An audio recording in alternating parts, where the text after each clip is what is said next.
Market conditions on Sunday evolved quickly, and it was not in the Cincinnati Bengals' favor. Them dragging their feet is proving increasingly costly.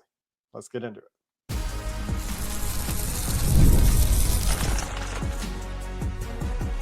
You are Locked On Bengals, your daily Cincinnati Bengals podcast. Part of the Locked On Podcast Network, your team every day. What up, Bengals fans, and welcome to another episode of the Locked On Bengals podcast. I'm your host, Jake Liscow. He's your host, James Rapien, and we are Locked On Bengals on the Locked On Podcast Network, your team every day on YouTube and everywhere you get your podcast. So if you are new to the show and you're not already an everydayer and you're interested in joining the exclusive club of the many Bengals fans out there that make sure they don't miss an episode of Locked On Bengals, especially at this time of year, you can hit that subscribe button, hit the bell, get notified when we get these videos up, and you won't miss an episode of Locked On Bengals. That's also true if you're listening on an audio platform, you subscribe. We're also on all the podcast platforms out there. We're going to dive into the latest on the Bengals as they enter free agency without any of the big deals we were hoping to see them have done by now done. We're recording this late on Sunday night, about 10:15 Eastern time as we've started recording this episode. Today's episode is brought to you by FanDuel, where you can get $200 in bonus bets if your first $5 bet wins at FanDuel.com for new customers. James, let's start with the changing market conditions. The Bengals have cost themselves money by waiting to get deals done, and this has been a theme. This has been something we've been critical of the team for the last several years, a couple of years at least. It was true for Jesse Bates before they let him walk. It was true for T. Higgins the first time they went through negotiations with T. Higgins, and it's true for T. Higgins again this time. It's true for Jamar Chase after they didn't get an extension done last year. And to some degree, it's true for Trey Hendrickson and the condition they find themselves in now with Myles Garrett signing a $40 million deal and DK Metcalf getting a $33 million extension from the Steelers after the Seahawks traded him to Pittsburgh for a second-round pick. Yeah, $33 million per, by the way. That's not $33 million over I obviously, Jake, I know you know that, but to be clear, the market has shifted dramatically, and the Bengals don't have T done. Trey can talk to whoever he wants about a deal, and Jamar's just sitting there waiting for his contract and probably asking his teammates to hold his phone because he can't bear looking at Twitter. That's a Pro Bowl joke that most of you probably don't get. The point is the market has shifted dramatically since the last time you heard from us. We recorded on Saturday. We did a bonus show this week. Market shifted dramatically. And it's funny, Jake, I went back and I listened to Duke Tobin. I went back and I listened to Joe Burrow from December on T, and Duke Tobin from the Combine on February 25th. And there was urgency. They know that things are potentially shifting, as Ian Rappaport tweets about Adam Butler and makes me hesitate there. Adam Butler, the defensive tackle, breaking news there.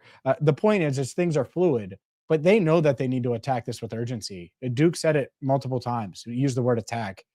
And I think going into Sunday night, Bengals fans, after that DK Metcalf deal, they were like, man, is T going to be on the trade block now? Are they going to be able to pay T?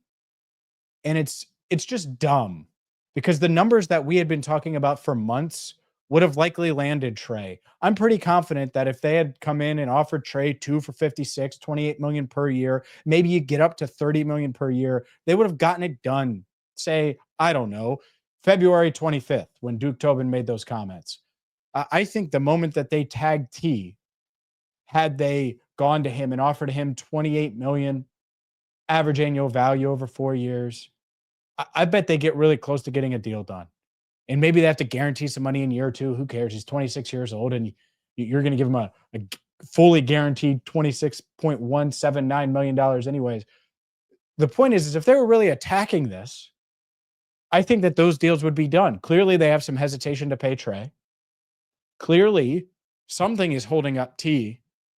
Oh, and by the way, Jamar, who's going to make more than any of them, his price just went up big time. And I think that's kind of where the news is. I talk about those other two because I kind of thought, especially with the Trey trade stuff, that T and Trey, those would be the first dominoes to fall.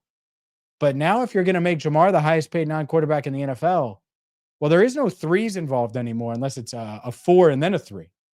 This guy's going to get probably $41 million per year, and the guaranteed money. And I think that's where it gets interesting. Because if I'm Jamar, yeah, you want the title of highest paid non-quarterback, fine, but I want that Myles Garrett guaranteed money versus the Justin Jefferson guaranteed money. Myles Garrett got $123.5 million guaranteed, and so that's where it could get quite interesting if Jamar tries to make a push there. So it's harder than it needs to be always, and it's not as complicated as they make it sound. And by they, I mean people that try to act like this contract stuff is rocket science. And yet here we are Sunday night, and none of these guys are done, and none of these guys are signed long term. Yeah, it's another example of them fighting for $1 million today to cost themselves $5 million tomorrow. And I tweeted that. I sent that to our Subtext subscribers, or a few of them today. I've written that in direct messages today before I tweeted it, and I was like, yeah, no, this is what they do. They are so stubborn in the short term, over $1 million here, $1 million there, guarantees here, guarantees there, for contracts are going to pay out anyway. We're talking about the Jamar Chase second year, T. Higgins second year, or an option bonus for Jamar Chase, and when that becomes guaranteed, and those sorts of structural details that have been issues for them in the past. These aren't players that you're worried about the future for. They're players that you want to give another extension to, potentially, depending on how long that initial extension or re-signing is for. And so it's just very frustrating to continue to watch the same issues that we've talked about with these contracts, that we've seen them make the mistakes. And you heard the tenor from Duke Tobin at the combine. You heard the specific words when he's talking about wanting to get things done quickly so that they can move and attack free agency. They want to attack free agency, where they're talking about not paying more money for the same team, but also wanting to add to that team and make it better. And instead, we're here on the eve of free agency, the last time we're going to talk before teams are negotiating with external players. And they've gotten Mike Gesicki done, and the second biggest contract that they've dealt with is Cody Ford, and we'll get to that later. But these are not the contracts that I thought we would be talking about before free agency. And DK Metcalf, that deal is the prime example of, oh my God, the NFL would love to be in this position. And by the NFL, I mean literally like any NFL team that isn't holding the Lombardi and the Eagles, maybe the Chiefs, but there aren't many teams that would not sign up for what the Bengals are in position to do, which is sign Trey, sign T, sign Jamar. The Steelers paid a second round pick, gave that up, swapped multiple picks on day 3, just for the right to pay DK Metcalf. The Bengals put themselves in position to pay a younger, less durable, fine, but version that is as valuable, more valuable, egoless, like is a better fit. All of these things, they should be jumping at paying T. And we don't know the holdup, but it doesn't matter because it isn't that complicated. And that's what kills me here, is because it doesn't matter. Like, I don't need the details. I don't need to make calls on T and ask what's holding it up. It doesn't matter. Find the way to get it done. So when you're negotiating with free agents on Monday at noon Eastern, and you better damn well be doing that, you're not worried about the 26.179 cap hit that's weighing down your cap space. That's what's annoying about this, is that there should be urgency on both sides. T wants to get paid. T wants to be here. And the Bengals should want to figure it out and get this done. And we're, as we record this, 13 and a half hours away. Tick, tick, tick. And it's frustrating. The other part of it that you just got to keep in the back of your mind, really the front of your mind. Joe Burrow's watching all of this. Joe Burrow's watching all of this go down, watching the market change. I don't think he's playing Call of Duty. And if he is, his phone's still lighting up and he's seeing all the notifications. So, yeah, I can't help but mention that. Joe's watching.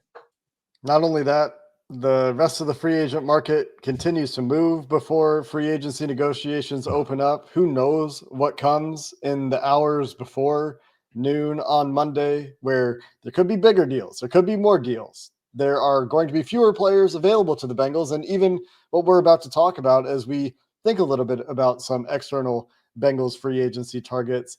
Think a little bit more about the Cody Ford deal, the Mike Gesicki structure, what that could tell us about what the Bengals' plans are as well. Those topics to continue the show coming up next. This is a message from sponsor Intuit TurboTax. Taxes was waiting and wondering and worrying if you're going to get any money back, and then waiting, wondering, and worrying some more. Definitely sounds like Bengals fans right now about free agency. Now Taxes is matching with a TurboTax expert who could do your taxes as soon as today. I wonder if TurboTax can sign T. Higgins, an expert who gives your taxes their undivided attention as they work on your return while you get real-time updates on their progress so you can focus on your day. An expert who will find every deduction possible and file every form, every investment, everything with 100% accuracy. Also, you can get the most money back guaranteed. No waiting, no wondering, no worries with TurboTax. Get an expert now at TurboTax.com. Only available with TurboTax Live full service. Real-time updates only. An iOS mobile app. See guarantee details at TurboTax.com/guarantees.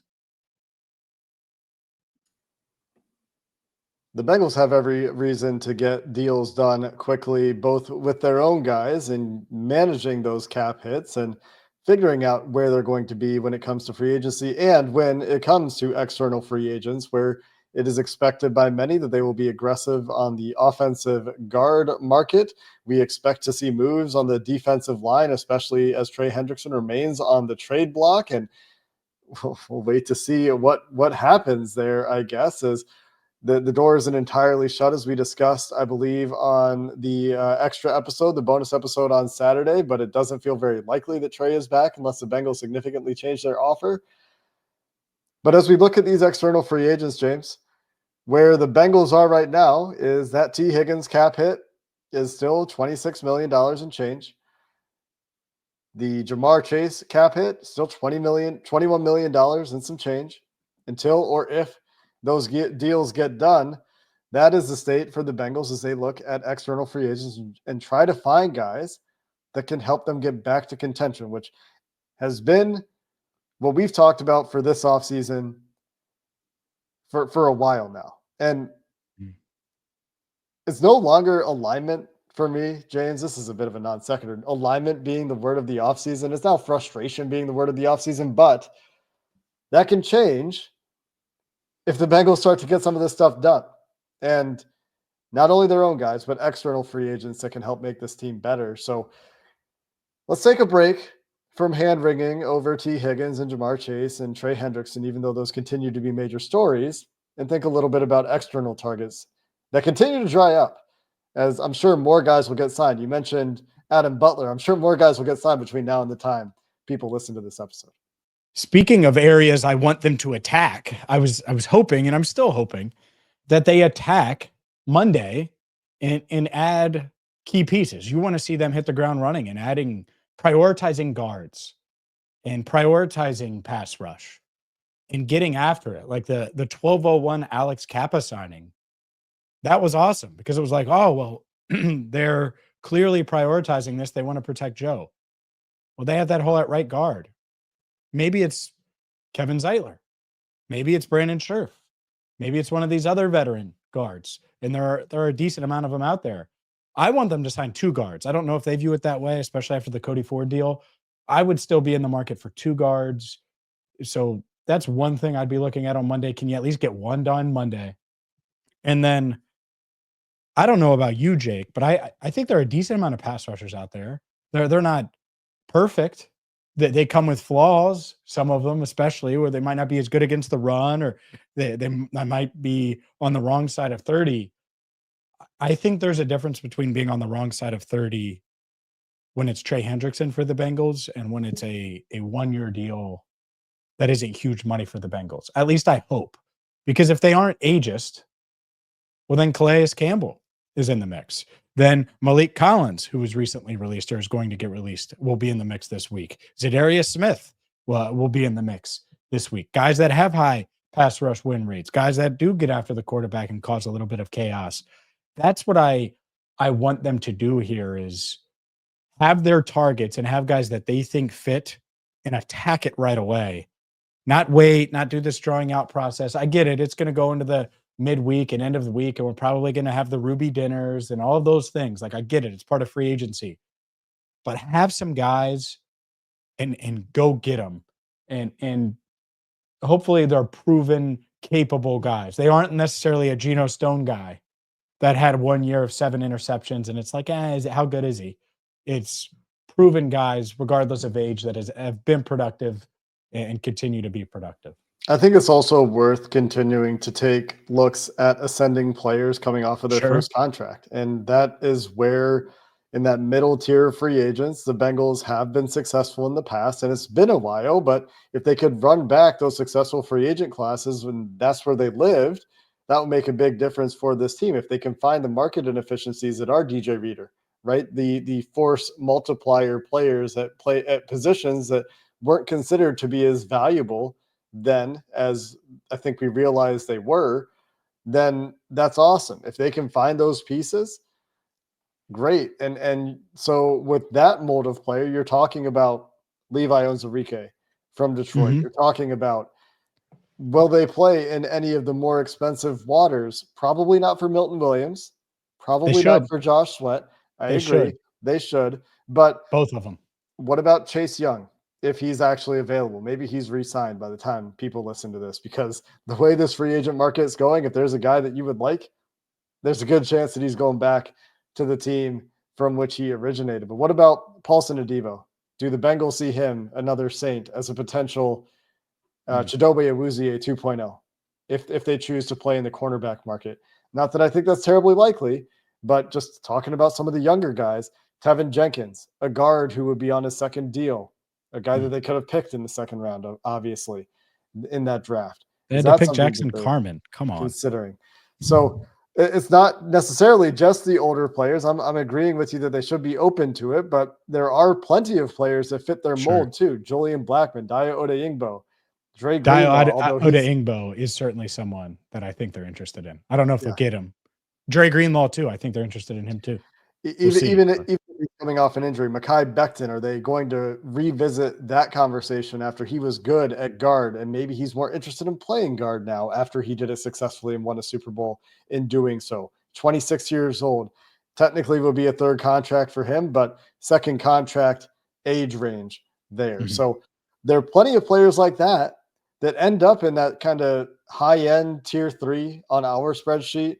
James Daniels, another one coming off an injury, 28 years old. Roy Lopez, 28 years old, nose tackle potential there for you. Will Hernandez. There's a bunch of guys that could be obvious upgrades for you. Yeah. They just have to find the right fits. I got one for you. Okay. And he worked with Scott Peters in Cleveland. What about Jedrick Wills? And you put him in a guard. Like the Mekhi Becton, that kind of track almost. The difference there to me is that it can't be your only plan. Philly had multiple options there. Mekhi Becton ends up at guard there, but it wasn't the way that it was going from the jump. But if he's part of a plan and they can get him for a relatively low dollar deal, and we think that Scott Peters can do the reclamation project kind of thing, awesome, great, sure, not opposed one bit. I'd be in on. Well, to me, it would be like you have him, you'd sign Dalton Reisner, Zeitler, someone like that, right? And then Hernandez. Sure, exactly. And so that's how they need to attack, because Wills can be your swing tackle too. Like he's got option, like he potentially could be at least, or at least be a backup tackle. Maybe you don't think he's the swing, but you get the point. Is he has some versatility. And you want to avoid having to put Cody Ford in at tackle if you can avoid that, I think, even though you re-signed him. So that's what Wills would allow you to do, I think. So guys like that, though, I'm with you. I went the age range when I said that, because a lot of people including the Bengals, I think, dismiss these guys. But who cares if it's like a year deal, or like a 1-year deal or 2-year deal? Like, it doesn't matter that much. That second year is going to be fake anyway with the Bengals. And so it's like, well, just get the guys that are going to help you in 2025. Like, how are you going to get there in 25? And that's what I want to see from them in free agencies. Get guys that are going to help them right now. And, well, they better have a plan. They better attack it. I'm sure we have some more thoughts on this. Obviously, they signed Cody Ford. We can get into that as well coming up next. Today's show is brought to you by FanDuel, America's #1 sports book. March Madness is here. And my Bearcats, well, they're not March Madness bound, but your favorite team probably is. And of course, I'm getting in on all the action with FanDuel. And right now, FanDuel is giving you the chance to get in on the action like never before, because right now, new customers can get $200 in bonus bets when your first $5 bet wins. That's $200 extra bucks to use on everything from buzzer beaters to Cinderella stories and even who's cutting down the nets. And obviously that could be Duke, with Duke just rolling right now. And whether it's Duke, whether it's Auburn, who got upset the other day, whoever you're going to roll with this March, you can pick your favorites. You can stay in on all the action with FanDuel. It's a fun way to follow all of March Madness. And it's not just for college hoops. Of course, they have NFL futures, they have NBA, they have Major League Baseball, all in one spot because they are America's #1 sports book. So visit FanDuel.com today and get $200 in bonus bets when your first $5 bet wins. Again, FanDuel.com, and get in on all the college hoops action all tournament long. We're obviously still waiting for the news on the Bengals Big Three, but as we finish up the show, James, I have a few more names for you for external free agents that I would like to see the Bengals target, or would like to see the Bengals at least consider. Nate Hobbs, potential Mike Hilton replacement stylistically, if they want to add some depth at the slot corner position. I think that Hobbs is a guy that can play the run really well. 26 years old. He's not going to be quite the player that Mike Hilton was in terms of playing like a linebacker, taking on pulling offensive linemen. But I like that idea with Nate Hobbs. I like the idea of exploring at least Malcolm Kuntz, the Las Vegas Raider edge rusher who was hurt last year but put up great numbers the year before. Robert Spillane, a linebacker I think we've talked about before. Would like to see them explore that one as well. I think we've talked on the show as well about Patrick McCarry, versatile offensive lineman from Baltimore. So those are some other guys that I'll throw out. There are a ton of guys that are out there. You mentioned Malik Collins earlier in the show. He was a cut player, so that one is as a 30-year-old probably worth considering as well. So we'll see what direction the Bengals go here, but I just wanted to mention a couple more names there as some second contract players in that mix that the Bengals could be interested in. Yeah, I mean, I would. Juan Thornhill, I'll mention him too. He's been out there for a while now as a cut, but like to me, I would cut Geno and bring in Juan Thornhill tomorrow, and that would be one. Zadarius Smith, to me, again, age wise. Malik Collins, by the way, Malik is only going to be 30. Like, he's not that, and he's not great against the run, but he's going to bring the pass rush, and that's what they need. And if you're looking for, like, he could be your 3. Like, so let's say they really like Kenneth Grant, for example, or something. Well, then Malik Collins, you bring him in and you try to stabilize things on the interior a bit. So I think there's a path there with some of these guys. I'll just mention him because of the LSU connection. Kayvon Chason. Maybe he gets near Joe Burrow and finds his pass rush moves and can get after the passer a bit more. Who knows? You never know. But no, I think there's enough good established talent, and there's going to be guys. Like, there was that report. Who had it? Was it someone? I think it was someone from CBS. I'm trying to think now. But anyways, that the guard market is going to be booming. Prisco. And Pete Prisco, yeah, CBS Sports, yes. Pete Prisco had guard market's going to be booming. There's enough guards that even if it's booming, you'll be able to figure it out, Bengals, and be able to get guys that are capable of being not just being upgrades, but being quality players. And that's what they need. They need to add more quality players to their team. I was thinking about this, like we're talking about basically the top 5 guys on their roster right now. And Burrow and Orlando Brown Jr. are under contract, but the three in the middle there, 2 through 4. And it's like, yeah, they really need to get better, like 10 through 53. Like that's the difference, is they were so top heavy. Like, can they just bring the average talent level of their roster up a couple pegs? Like that would go pretty darn far, I think. And part of that is developing these young guys, but part of it is getting free agency right. And that's what they need to do starting on Monday at noon. And hitting in the draft, of course, and retaining your players that you hit on in the draft. Oh, but real quick, by the way, like I want to put this out there because I don't know if I have publicly. Maybe I have on Twitter, but like if you're really considering trading Trey, you should be in on Milton Williams and Josh Sweat. Like the plan should be, we're not going to pay Trey 34. We're going to pay Milton Williams and Josh Sweat 44. And the reason they won't is because they're not going to guarantee enough money to Milton Williams to get in on that conversation. Like I'd be shocked if they did. But those are the type of moves where you could say, you lose Trey, but you might get better as a defense. And I don't think that they'll swim in those waters. I just don't. We'll love it, but I just don't. That is somewhere we've seen them be successful before, is when they opt to, instead of paying the one big contract, they do the aggregate contract, and they got Chidobe Awuzie and they got Mike Hilton in the same offseason, and those guys remake your cornerback room and are able to tap into the upside that you're seeing for them. So they have been successful with that before. It's just that this year free agency is not so good. and so that makes everything harder. The other one, Jonathan Allen, can still play. Still pretty good. I'd be in on him too. Yeah. You should definitely be exploring it at the very least. Did you mention him? I can't remember if I did not. But no, that's a good one. Did not mention him. Another guy that I would be in, because he can still get after the passer, man.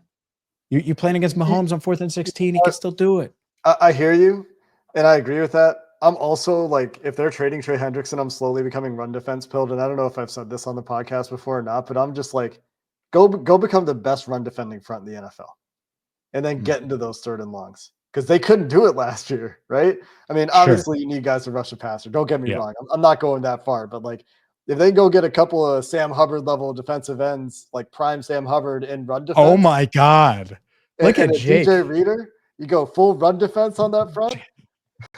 then Jake, you're going through it right now, brother, because you just said, I miss Sam Hubbard in his prime. Sam Hubbard prime run defense. Let's go. The Bengals did re-sign Cody Ford to a 2-year deal, the second multi-year deal the Bengals have agreed on with their own players to bring guys back. We also got the structure on Mike Gesicki's contract, and don't want to spend too much time here on the Gesicki structure, James, but I was disappointed to see the year 1 cap hit at $7.6 million. That was at the very top of the range that I expected. It could have been anywhere from $4 to $8 million reasonably, based on the first year cash flow of $12 million that we heard. It is $7.6 million. That is near the very top of that range. And Cody Ford's contract, similarly, is a much smaller scale, is about 80% of the average annual value in a year 1 cap hit. So the Bengals, with these 2 deals anyway, are not conserving 2025 cap space in any way, shape, or form. These are conservative structures even for the Bengals.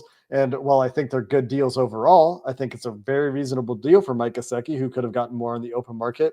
I think it's a reasonable deal for Cody Ford to be a guard off the bench. And I specified guard off the bench. And I don't even want him to be the first option, but he's a decent piece there. And this is a market price for a journeyman guard who's coming off the bench.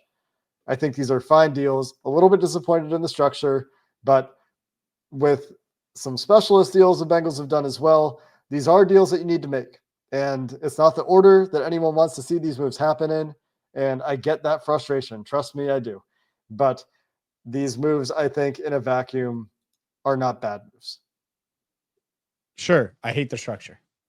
Gesicki should not have an $8 million cap hit this year. It's just, it's just dumb. It's just dumb. Because again, they should be trying to get every ounce. I'm going to be very, very clear with this point. Bengals, if you win a Super Bowl, it builds you a ton of equity in the city, like a ton, like you've never seen before because you've never done it. Like I promise you, it's why people are kind of nice to the Reds still, and they've sucked my entire life because they have championships, and it builds so much equity. So like people that are 45 that remember the 90 Reds, or that are 60 that remember the big red machine, they're like, oh man, the big red machine, and they still talk about it like that, even though it was a bajillion years ago, and people my age have no idea what the hell happened because we weren't there. Obviously, you've heard stories and seen it and all those things, but that's it. Is it leaves the legacy. Like I hate the sustainability BS. If we want to be sustainable year in and year out, yeah, you got Joe Burrow as your quarterback. That's not the bar anymore. Like he could throw to Jake Liscow and James Rapien, and it's going to be sustainable. Like they'll be solid every year. Might be exaggerating a little, but it's pretty close. The difference is you should be able to maximize your cap space and get every drop of juice out of it this year. That's the difference. And so like Mike Gesicki, I would want that to be like, how low could they have made that? 4 million? That would be extremely low. I think reasonably 5 million for their structures. And then you have an extra $2.5 million.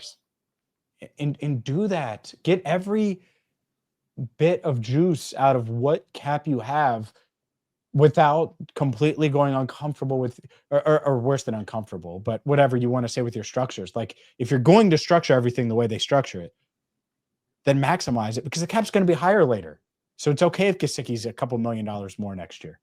It just, that's the part of it that's just annoying, because if they fail in this window, then it's going to be really, really hard to recover. And if they are successful in this window, it means getting 1, which is a really darn low bar when you have one of the best quarterbacks in the NFL.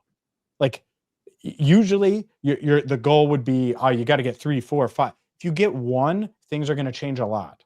And so understand that, and understand that it's worth the investment and worth going in a little bit more and getting a little more uncomfortable and kind of pushing things to the middle of the table. But even them going all in wouldn't like break them.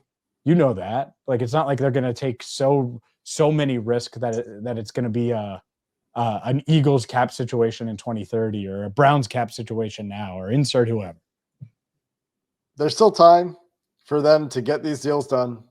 Technically, by the time I wake up tomorrow out here on the West Coast, James could wake up to news. And so if they do that, great. They'll have accomplished a goal in a very painful way that would have that's going to end up costing them more money than if they had been proactive.